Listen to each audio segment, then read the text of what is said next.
نحمدہ و نصلی علی رسولہ الکریم اما بعد فاعوذ باللہ من الشیطان الرجیم بسم اللہ الرحمن الرحیم۔ آج کا موضوع نماز کے بعد ذکر و اذکار اور دعا کرنا، اس کی فضیلت و اہمیت۔ نماز کے بعد جو اذکار طویل احادیث میں وارد ہیں، جو ظہر و مغرب عشاء میں سنتوں کے بعد پڑھے جانے والے ہیں،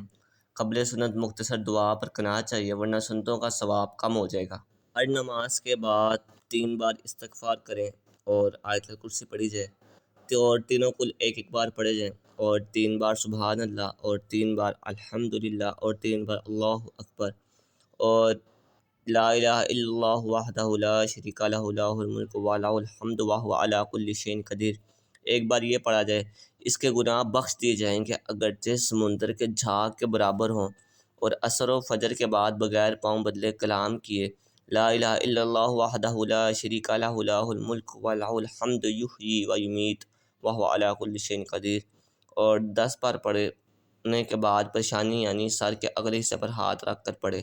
اور بسم اللہ الذی لا الہ الا هو الرحمن الرحیم اللہم اذھب عنی الہم والحزن۔ یہ وہ ذکر ہیں جو نماز کے بعد پڑھے جانے والے ہیں، اور اتنی بھی تاکید فرمائے گی کہ اگرچہ سمندر کے جھاگ کے برابر ہوں تو اللہ تبارک و تعالیٰ اس کے گناہ بھی بخش دیتا ہے۔ ایک اور بہت پیاری حدیث مبارکہ ہے، ابو داؤد شریف میں ہے کہ حضرت انس رضی اللہ تعالیٰ عنہ روایت کرتے ہیں کہ نبی پاک صلی اللہ تعالیٰ علیہ وآلہ وسلم ارشاد فرماتے ہیں، جو نماز فجر کے بعد طلوع آفتاب تک اور عصر کے بعد غروب آفتاب تک ذکر کرنا، اس سے بہتر ہے کہ 4 غلام بنی اسماعیل سے آزاد کیے جائیں۔ یہ اتنی پیاری حدیث مبارکہ ہے کہ نبی پاک صلی اللہ تعالیٰ علیہ وآلہ وسلم ارشاد فرماتے ہیں کہ جو ذکر و اذکار کرتا ہے، اس کا ذکر کرنا ایسے ہے کہ 4 غلام آزاد کیے جائیں۔ اتنی تاکید فرمائے گی کہ جو شخص اگر ذکر کرتا ہے، جو ذکر کرتا ہے تو اسے تو ثواب ملتا ہی ملتا ہے، اور جو نہیں کرتا گناہ بھی نہیں ہوتا، ویسے ثواب کی عمل سے کرے گا تو اللہ تبارک و تعالیٰ اسے ثواب بھی دے گا، اور جس چیز کی تمنا کرے گا اللہ تبارک و تعالیٰ اسے وہ چیز بھی عطا فرمائے گا۔ اور ترمذی شریف میں روایت ہے کہ حضرت انس رضی اللہ تعالیٰ عنہ روایت کرتے ہیں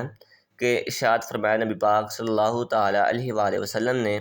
فجر کی نماز جماعت سے پڑھ کر آفتاب نکلنے تک ذکر کرے، پھر بعد بلندی آفتاب یعنی کہ جب آفتاب طلوع ہو جائے تو 2 رکعت نماز پڑھے، تو ایسا ہے جیسا حج و عمرہ کیا، وہ بھی پورا پورا۔ جس نے فجر کی نماز باجماعت پڑھی اور اس کے بعد آفتاب نکلنے تک ذکر کرتا رہا، پھر بعد میں یعنی کہ جب سورج نکل آیا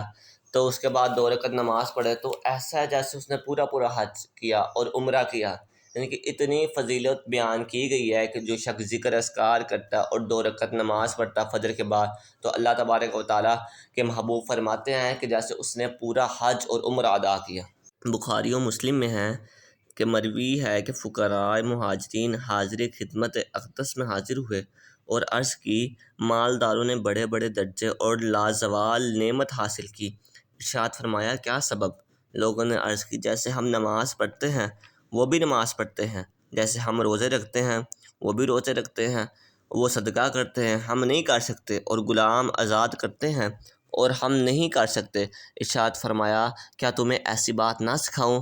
جس سے ان لوگوں کو پالو جو تم سے آگے بڑھ گئے، اور بعد والوں پر سبقت لے جاؤ تو تم سے کوئی افضل نہ ہو مگر جو تمہاری طرح کرے۔ لوگوں نے عرض کی، ہاں یا رسول اللہ صلی اللہ تعالیٰ علیہ وآلہ وسلم۔ ارشاد فرمایا، ہر نماز کے بعد 33 بار سبحان اللہ اور اللہ اکبر اور الحمدللہ کہہ لیا کرو۔ ابو صالح کہتے ہیں کہ پھر فقراء مہاجرین حاضر ہوئے اور عرض کی، ہم نے جو کیا اس کو ہمارے بھائی مالداروں نے بھی سنا تو انہوں نے بھی ویسا ہی کیا۔ ارشاد فرمایا، یہ اللہ کا فضل ہے، جسے چاہتا ہے دیتا ہے۔ بخاری و مسلم میں ہے کہ صحابہ رسول رضی اللہ تعالیٰ عنہ روایت کرتے ہیں کہ نبی پاک صلی اللہ تعالیٰ علیہ وآلہ وسلم ارشاد فرماتے ہیں، کچھ اذکار نماز کے بعد کے ہیں جن کے کہنے والا نامراد نہیں رہتا۔ ہر فرض کے بعد سبحان اللہ 33 بار اور الحمدللہ 33 بار اور 34 بار اللہ اکبر کہہ لیا کرو۔ بخاری و مسلم میں ہے کہ حضرت ابو ہریرہ رضی اللہ تعالیٰ عنہ روایت کرتے ہیں کہ نبی پاک صلی اللہ تعالیٰ علیہ وآلہ وسلم ارشاد فرماتے ہیں، جو ہر نماز کے بعد 33 بار سبحان اللہ اور 33 بار الحمدللہ اور 33 بار اللہ اکبر کہے، یہ کل 99 ہیں۔ یہ کلمہ کہہ لو تو 100 پورے کر لو کہ لا الہ الا اللہ وحدہ لا شریک لہ لہ الملک و لہ الحمد وہو علی کل شیء قدیر، تو اس کی تمام خطائیں بخش دی جائیں گی، اگرچہ دریا کے جھاگ کے مثل ہوں۔ بہقی اور شعب الایمان نقل کرتے ہیں کہ حضرت علی کرم اللہ تعالی وجہہ الکریم فرماتے ہیں، میں نے رسول اللہ صلی اللہ تعالیٰ علیہ وآلہ وسلم کو اسی منبر پر فرماتے ہوئے سنا، جو ہر نماز کے بعد آیت الکرسی پڑھے اسے جنت میں داخل ہونے سے کوئی چیز نہ روک پائے گی سوائے موت کے، یعنی مرتے ہی جنت میں چلا جائے گا، اور لیٹتے وقت جو اسے پڑھے اللہ تعالیٰ اس کے اور اس کے پڑوسی کے گھر کو اور آس پاس کے گھر والوں کو شیاطین اور چور سے امن دے گا۔